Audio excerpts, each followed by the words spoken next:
Have we experienced a technical difficulty?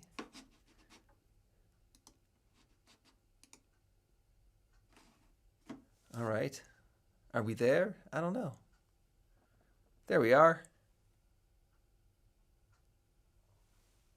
Oh my God. We had our first tech fuck up. Wow, guys. That's amazing.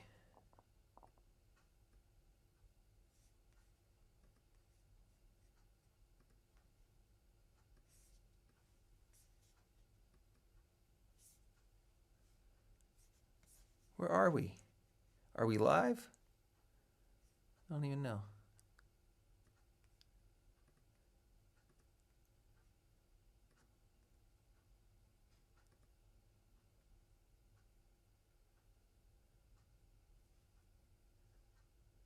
Can you see me?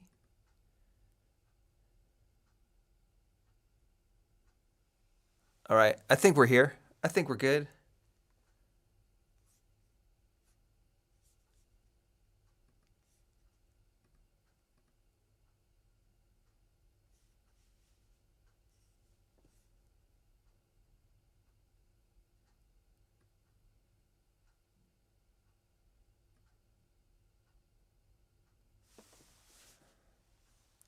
All right. Back again. I don't know. I think we had a technical issue, and I hope it's resolved. I see that we didn't go down on Twitch, which is cool. Thanks, Twitch, for hanging in there, being good. But yeah, I think we're good. I think we're live. All right. I'm gonna start over because I think what I had to say before was pretty cool.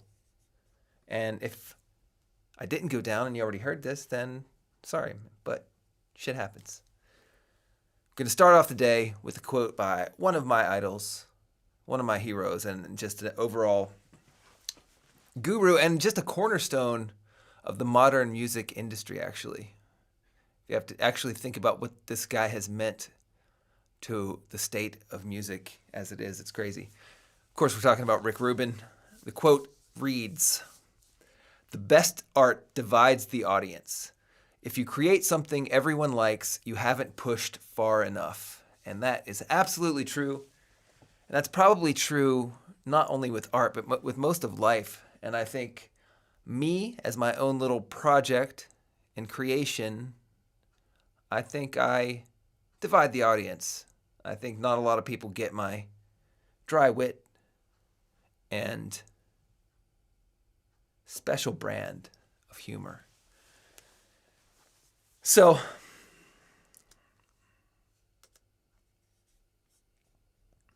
all right. So on that note, yeah, welcome back to the show, lucky number 9 of the KEL Show. It is I, your host, KEL, and your guest, KEL. We're very close to bringing some other guests on.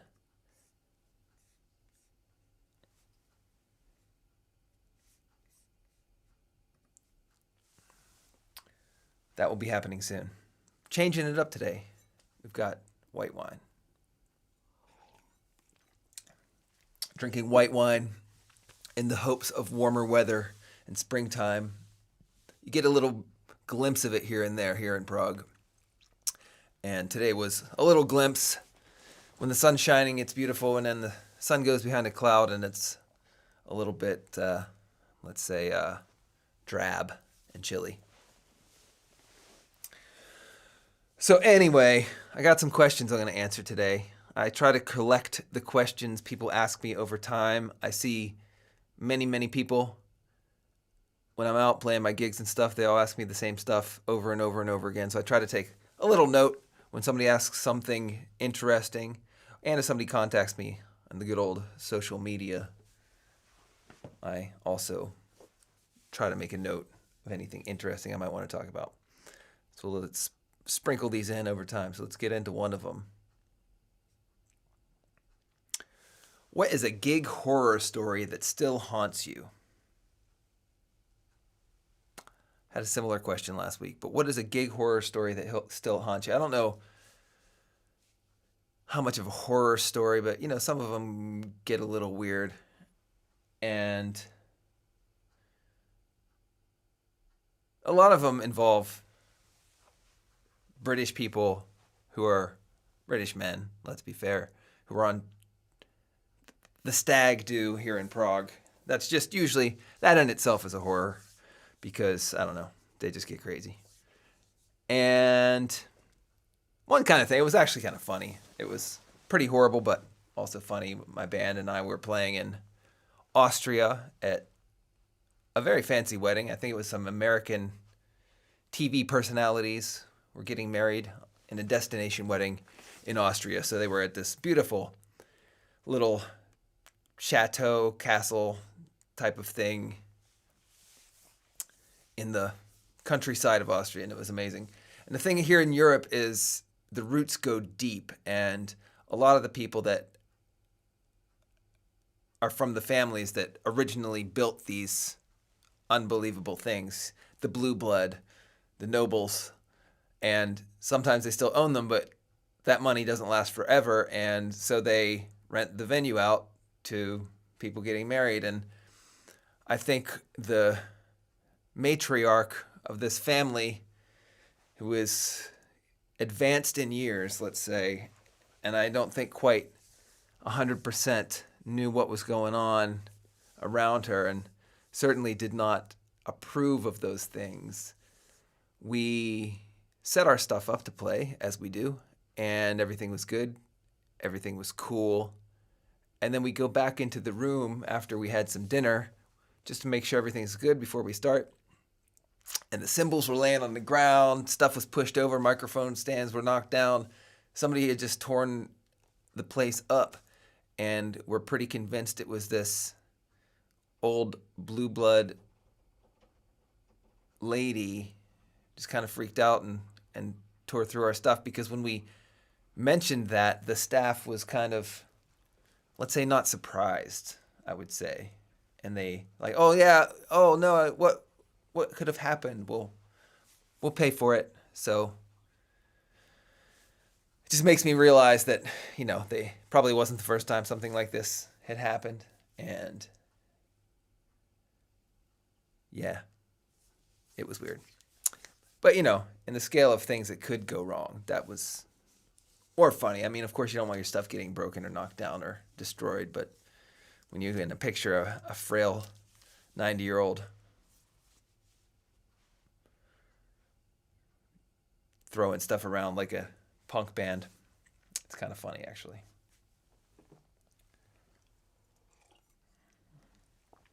So, what's a piece of gear you swore you'd never buy and now you swear by it? Well, I'm a big believer in the concept of strong opinions held loosely. And I think that when you believe something, you should believe it wholeheartedly, but you should also be quick to change your mind about it if presented the evidence. And I was definitely, in my early days, very much a purist with instruments and guitars and sounds and amps and tubes and cables and everything. I cared very much about doing things the old-fashioned way, and I was like, no synthesizers, no fake instruments, no guitar modeling, amp modeling, and all that stuff. And now I have to say, I have completely shifted, and all that stuff is amazing. But to be fair, I think back in the day when I had that opinion, that stuff just kind of sucked, and it wasn't really good yet. So it did sound like shit back then. Now it sounds great, and I think you'd be very hard pressed to find to have somebody that could actually tell the difference between most things. Whether you had a real cello or a plug-in, VST as the kids call them these days. And just FYI, they're not all VSTs because, for example, Pro Tools uses a protocol called AAX. So the same thing is an AAX on Pro Tools. It's VST on, I don't know, Ableton or whatever. So VST is a inappropriate name. But That's what the kids call it. So that's what we're gonna say. That's what we're gonna call it. All right. What's up, Twitch? Shouting out. Yo, man. What's up? Thanks for dropping by. I appreciate all the love on Twitch. I think I'm gonna do start doing some just music only streams. Maybe just on Twitch, actually. I don't even know. I'm still learning. I'm still just figuring this shit out. But one thing I know for sure is we're all getting replaced. So I'm trying to make a digital footprint big enough that I might still have a space once our benevolent AI leaders take over. I just want to, throw that out there. Love you guys. Peace. Don't destroy me. What's up in Prague? Prague's amazing, and it's turning into spring, and you see those little glimmers, and the spring and summertime here is unbelievably cool. It's beautiful. It's happier. Life in Europe compared to America is different because when spring hits here in Europe, you feel it. People know it, and it's like a celebration. In America, it just kind of happened, and it's cool. But, here, people really appreciate it. But Europe, as a whole, is mostly further north than most of the United States. So, therefore, it's pretty fucking dark here in the winter.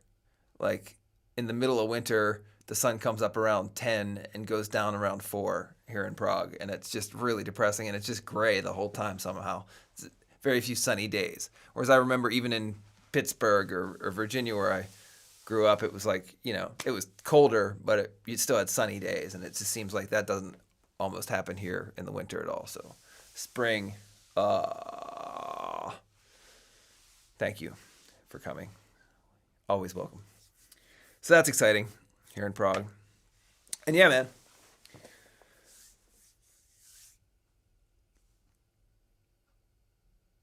I'm actually moving towards a midterm, let's call it, plan to just like move my entire presence to be digital. That I will just exist as an avatar online. Maybe you'll never see me again. I don't know. In real life, we'll see what happens.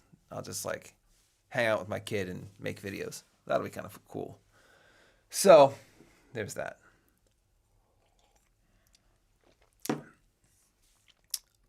All right. To keep me talking, I'm just going to answer these questions. Here, this is going to be a repeating theme, I have a feeling, because it already is. But the answer, I mean. What's the biggest lie musicians tell themselves about making it in the industry? And I think the biggest lie is itself that making it is an actual thing. That there's some point that you go from I didn't make it to I made it. I think there's no line of like I made it. I think you could probably ask most people, even big successful people in the music business, if they made it, and I don't know if all of them will say yes, even though by maybe our terms, our standards, they did. So I think that making it is just I don't know, it's just the wrong way to think about it.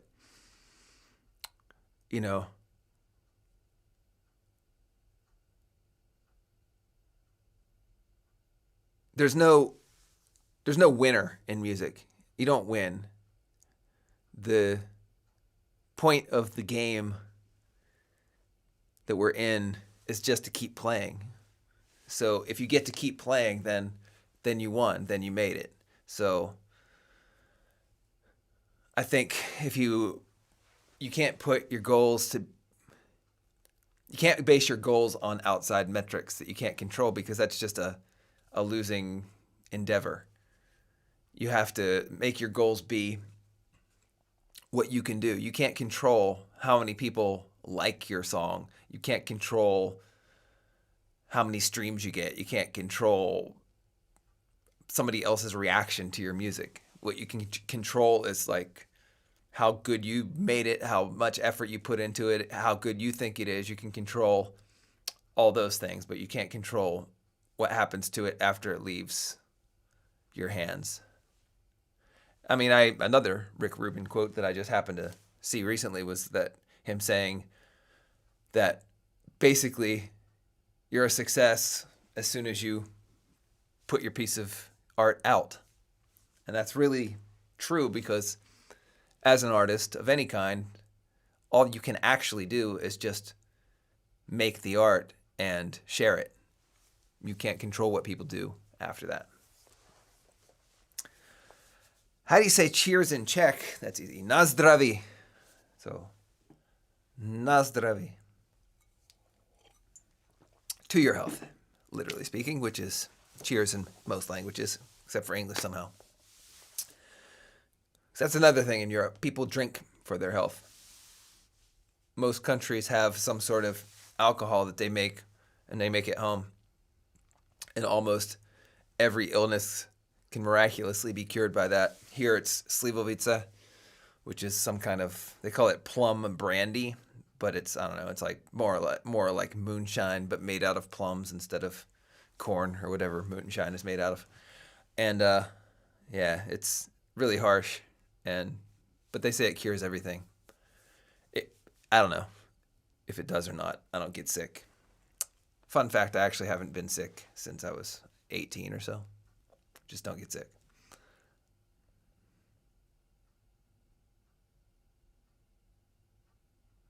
So yeah, still talking here. Yeah, so like Polish. Yeah, the language family is Slavic, and you have Polish, Czech, Slovak, Ukrainian, Russian, Croatian language is in that family as well.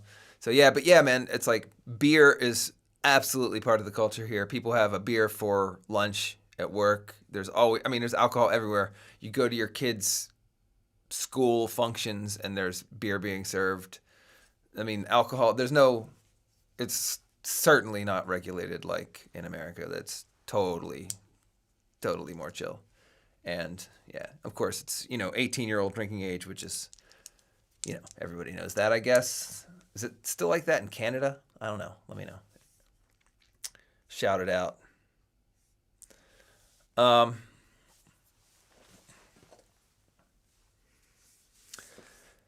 Yeah. So yeah, back to what I was talking about, making it in music. It's like, in the immortal words of Steven Tyler, life's a journey, not a destination. And the goal in music is the journey. There's no destination. There's no place you get to where I have the greatest music of all time. It just doesn't exist. So there's no level where you can't improve. There's no level where you can't even just say something different. And the point of expression is expressing, and you're always going to have experiences and things to talk about. So making it, I mean, obviously there's levels of, finances, and, if you can support yourself on music, I think a lot of people call that making it. If you can, if you get rich on it, if you have some hit songs, people call that making it. But then, somebody that's had a one-hit wonder, did they make it?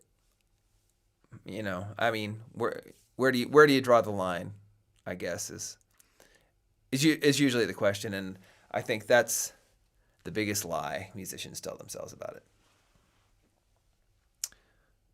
it. This is silly, but I'll read it anyway. If you had to describe your music career using only the titles of famous songs, what would they be?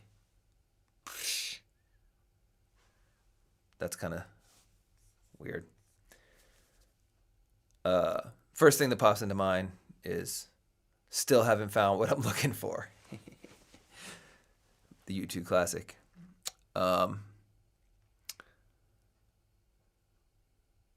Yeah, I don't know.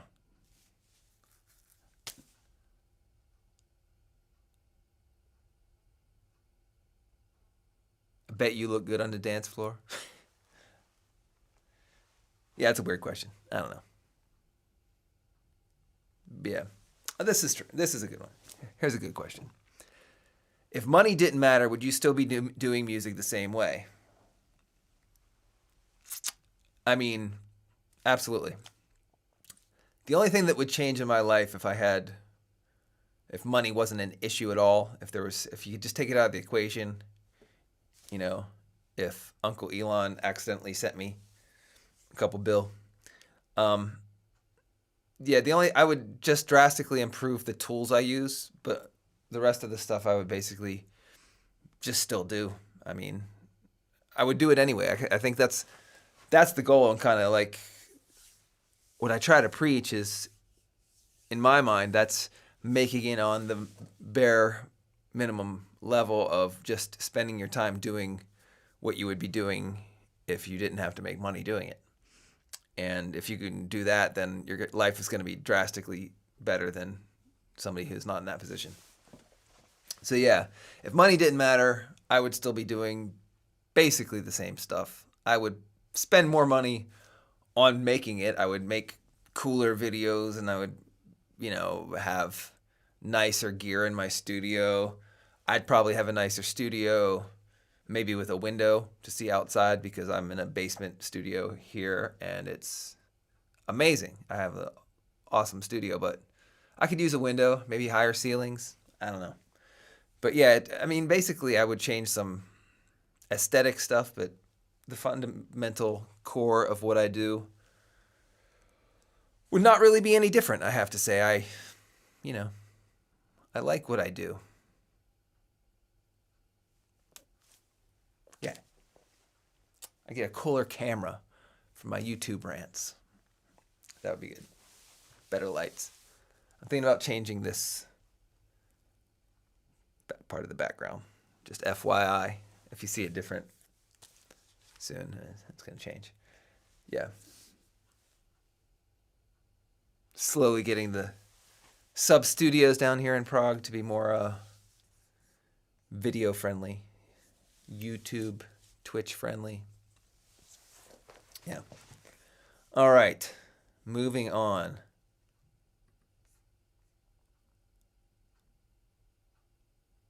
What's the weirdest or most surprising thing that you've learned about your audience over the years? I don't know if it's weird, but I guess it was surprising to me, is that audiences don't like surprises. Audiences want exactly what they expect. And I went into the whole game thinking, I'm going to be different. I'm not going to play the same stuff everybody plays. I'm going to do it in a different way. I'm going to surprise people with song choices, things I do, songs I sing, all those things. And I came to find out that basically people just want the exact same thing over and over and over and over and over and over. I mean,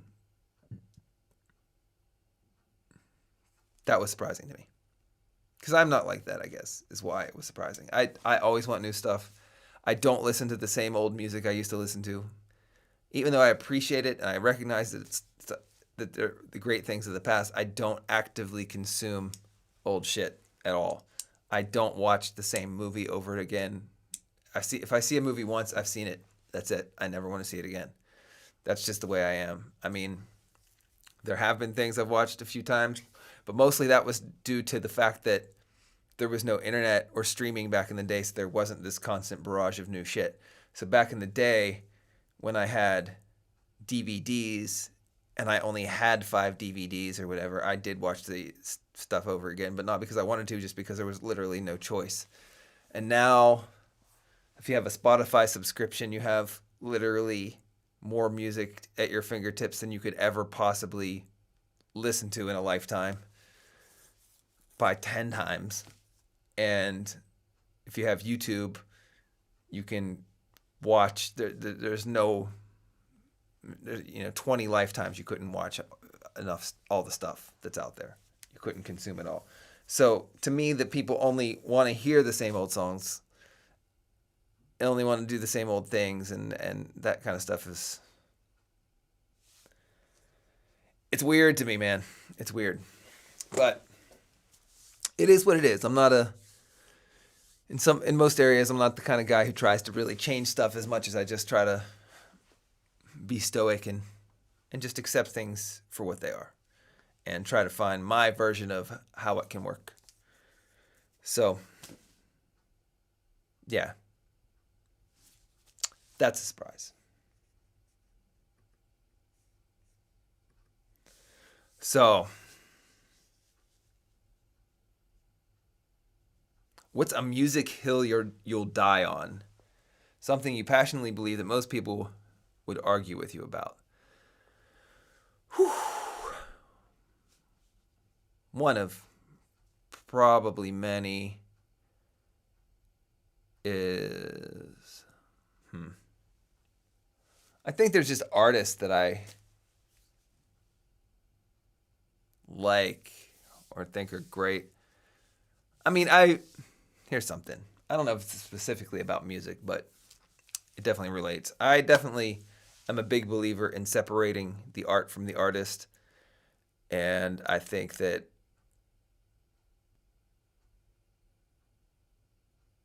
old artists that didn't have media, let alone social media, were probably not good people always.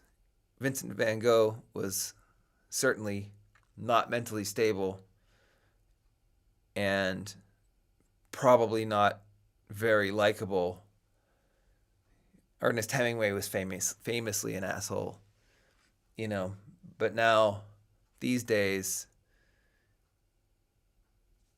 it's different because the artist has almost become the art itself. So,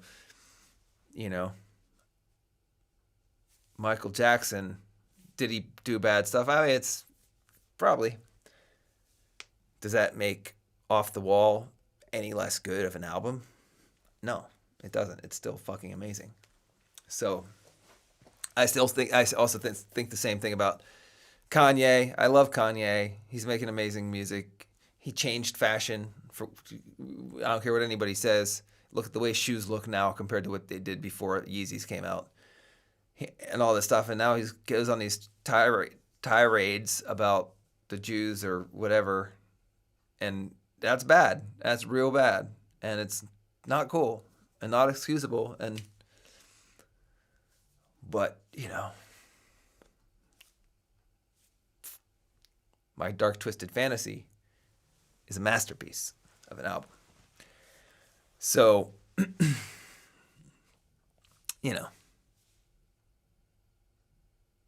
I think that's the thing these days is in our culture, the artist has become bigger than the art itself. And I think that's the weird thing with celebrity and this constant access to people that you have. I mean, way back in the 70s, you had some great musicians and artists and songwriters and stuff, but would a guy like Steve Miller have been as big of an artist as he was coming up nowadays?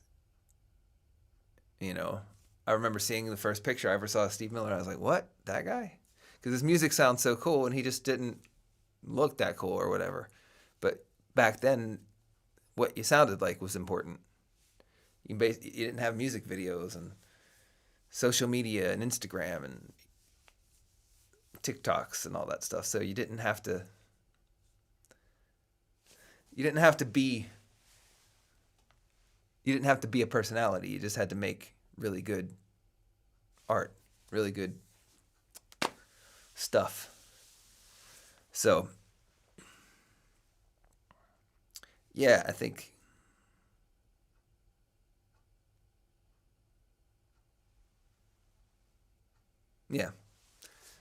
my musical hill. I think that, I think a lot of people, I think there would be a lot more high quality music out there if you didn't have to care about where it came from. I mean, I think it's not a coincidence that the biggest female artists in the world all happen to be very beautiful, specifically female artists. And I think that's a shame, you know. It's hard enough to work on your craft and be great at what you do, and then you also have to have an image and be able to talk to people and have these kind of media skills that just, I don't know. I think it is the way it is, and it's not going to change, and I'm not trying to change it. But I think we, as the audience, are missing out probably on some great things because you don't hear about anybody unless they know how to do TikTok these days. So that's that.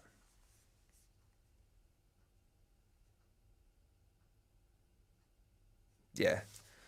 So yes, like 200 years ago, opera singers were the hottest names, and most of them hit by the ugly branch a dozen times on the way down. Yeah, I mean that's what I'm saying exactly. It's like like these like new singers like Tate McRae or Olivia Rodrigo and all this stuff. It's like, I mean, I'm not saying they're bad. I mean, they are good, but would they have the success they have if they were just average looking people? I doubt it.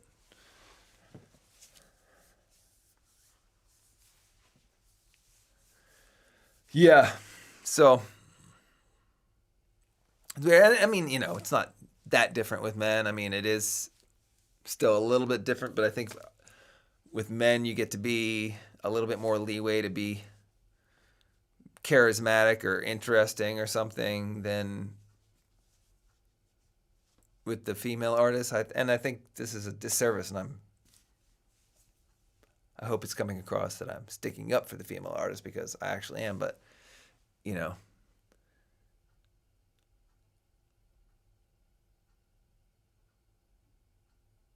mostly people don't care about if a female artist is funny or nice, like like a Post Malone, where everybody just says he's cool. And I bet he's awesome to hang out with. I'd love to hang out with Post Malone, but people don't say the same kind of things about a female artist as they do about a male in that case. So yeah, that was a weird tangent I got off on, but whatever. It's my show. I can talk about whatever I want. So, how long have we gone? Yeah, we've been going a minute. Might play some songs, make some noise. Thinking about actually separating the music portion and the speaking portion of the shows in the future. Just an idea. My original concept was kind of doing a more variety show. Maybe that'll actually work better when I start getting some guests down here. So we'll see. We'll see what happens. We'll see how it plays out. But I think we are going to do some music. But let's get one more question in before we move on.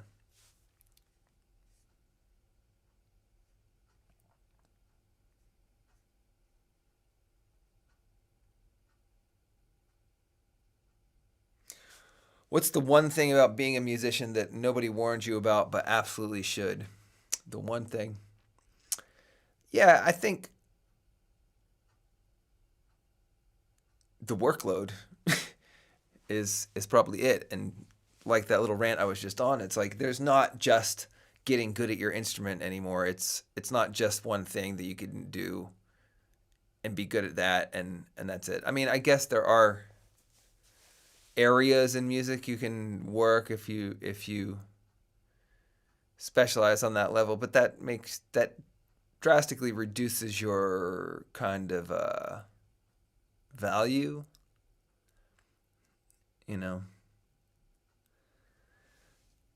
For example, me, and I'm just a dude. I'm a nobody. I'm just a guy. I'm just a guy sitting around talking about a bunch of stuff, trying to share some experiences. But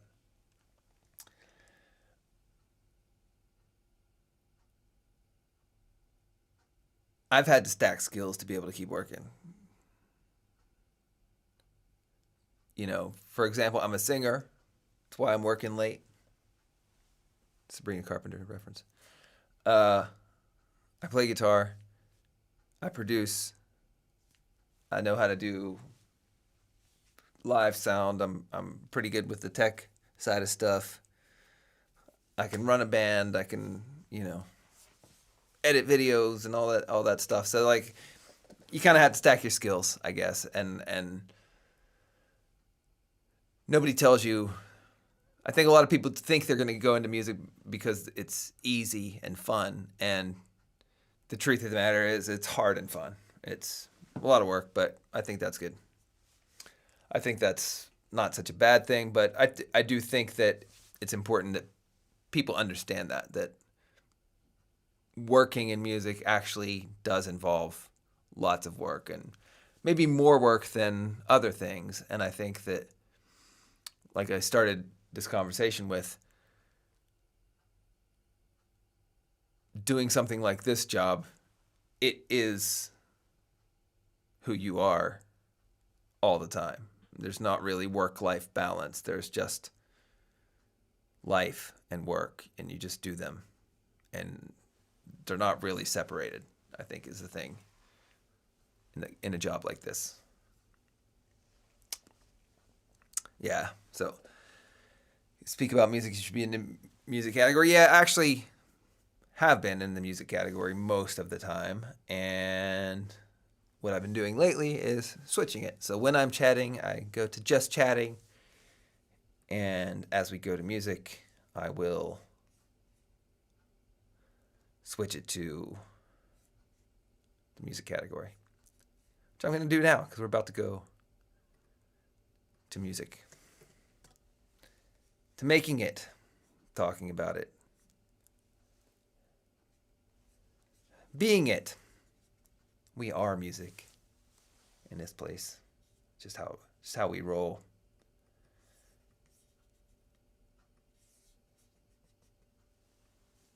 So yeah, guys, gals, YouTube, Twitch. I'm gonna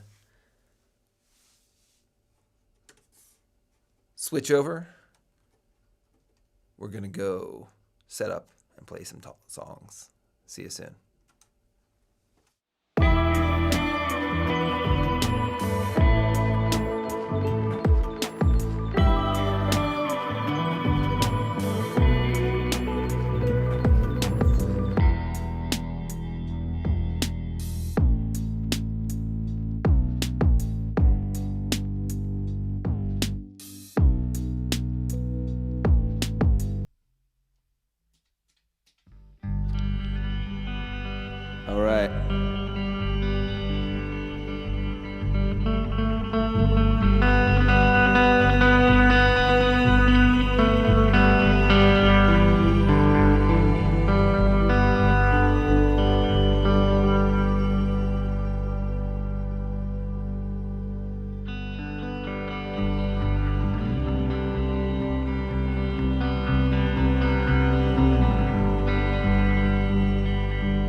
the harbor, keeping you safe from all till the end. If you're afraid of the dark, the light of a spark, I'll be your best friend. I'll be right there by your side, even for the longest ride down the roughest road. I'll be right there by your side, I'll make you feel like home. The waves come crashing down, just like we'll be around to keep you safe and sound. And then I'll keep pouring down, 'cause we're doing this together now. I'll keep you safe and sound.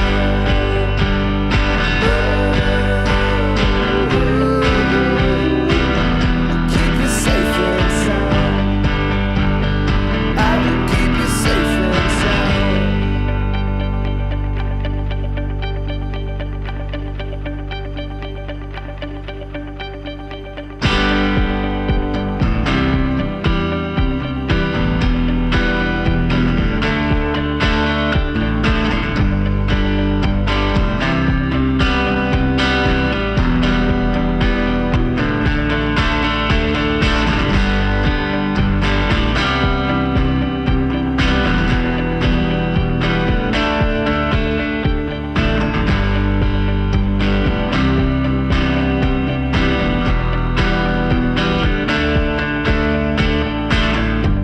You got nothing to fear whenever I'm near. Let's stick together now. It's just the beginning, the story in it, already stronger now. I'll be right there by your side, even for the longest ride down the roughest road. I'll be right there by your side to make you feel like waves come crashing down, trust that I will be around to keep you safe and sound. And when the rain keep pouring down, 'cause we're in this together now, I'll keep you safe and sound. And if the waves come crashing down, trust that I will be around to keep you safe and sound. And when the rain keep pouring down, 'cause we're in this together now, I'll keep you safe and sound. Na na na na na na. I'll keep you safe and sound. Na na na na na na. Keep you safe and sound. I will keep you safe and sound. I will keep you safe and sound. I will keep you safe and sound.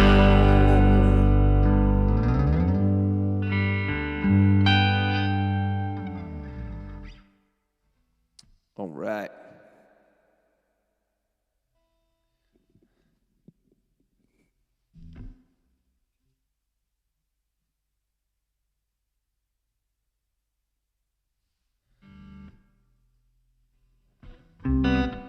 That was called Safe and Sound.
as often as I could have. Little things I should have said and done, just never took the time. You were always on my mind. You were always on my mind. Maybe I didn't hold you on this lonely, lonely night. Guess I could have told you it's happy that you're mine. Made you feel second best. Forgive me, I was blind. You were always on my mind. You were always on my mind.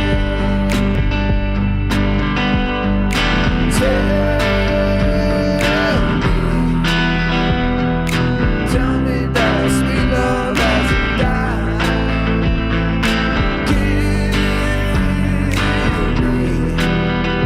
Give me one more chance to keep you satisfied, satisfied.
Little things I should have said and done, just never took the time.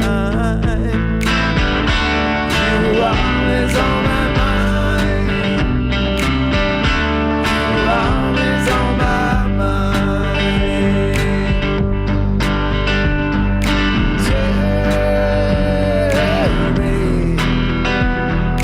Tell me that our sweet love hasn't died.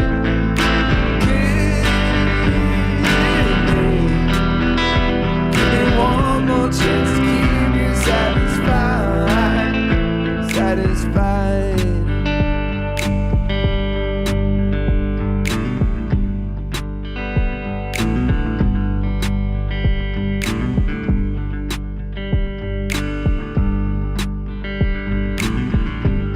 Maybe I didn't treat you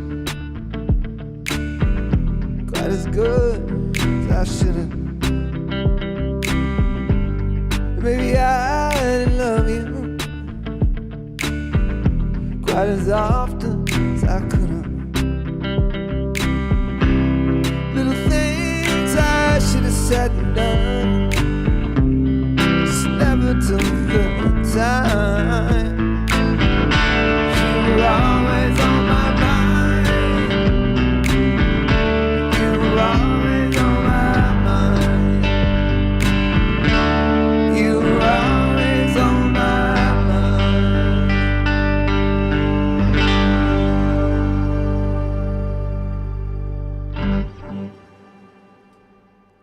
Yeah.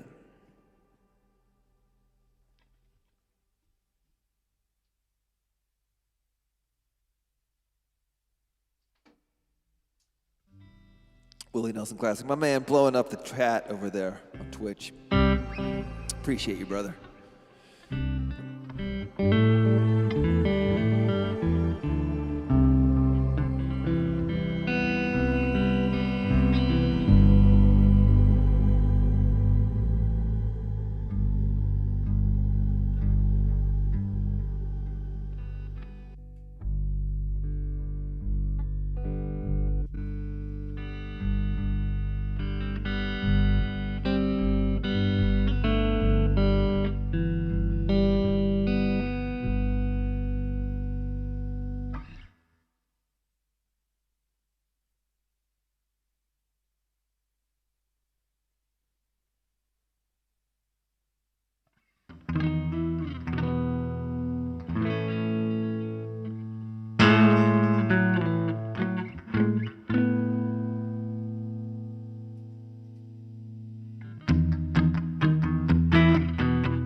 Yep. Yep, yep, yep.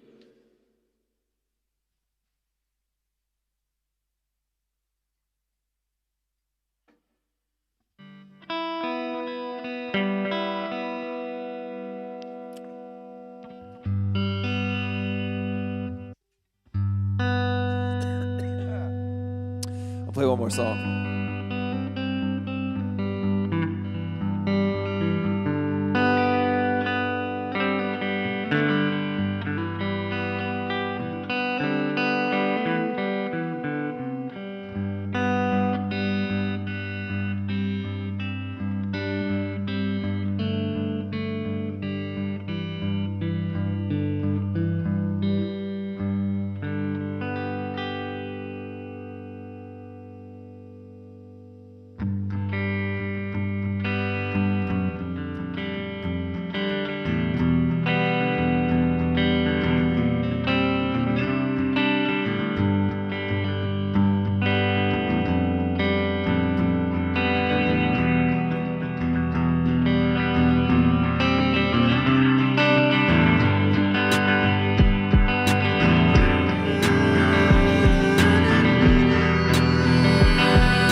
Thanks for hanging out. I appreciate you more than you probably realize. So hopefully see you soon. Been doing this most Wednesdays. Gonna pick it up. Peace.